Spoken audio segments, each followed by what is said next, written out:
আজকে আমরা তৈরি করব খুবই সুন্দর এবং সুস্বাদু একটা রেসিপি, যেটা হলো কিনা ডিমের ঝোল। তো সবার প্রথমে দেখতে পেলে কুকারে আমরা ডিমটা আর আলুটা সিদ্ধ করে নিয়েছি। তখন ডিমটা বের করে নিচ্ছি আলুটার সাথে।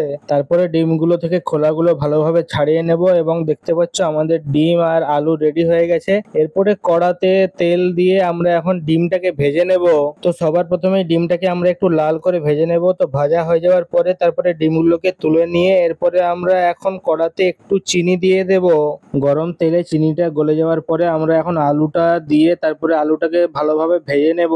আলুটা সিদ্ধ হতে হতে আমরা একটা মশলার কম্বো প্যাক বানিয়ে নেব। তো প্রথমেই দেখতে পেলে আমরা চিকেন মশলা, তড়কা মশলা, কাশ্মীরি মির্চ গুলো মিক্স করে নেব। তার সাথে আবার একটু কুকমির চিলি পাউডার দিয়ে দেবো। দেন তার সাথে আমরা একটু হলুদ দিয়ে মিক্সচারটা রেডি করবো। ততক্ষণ আলুটা আর একটু নেড়ে নিয়ে পরিমাণ মতো নুন দিয়ে দেবো, আর তারপরে এটাকে জল দিয়ে ভালোভাবে গুলে নিয়ে এরপরে আমরা আলুর তরকারিতে দিয়ে দেব।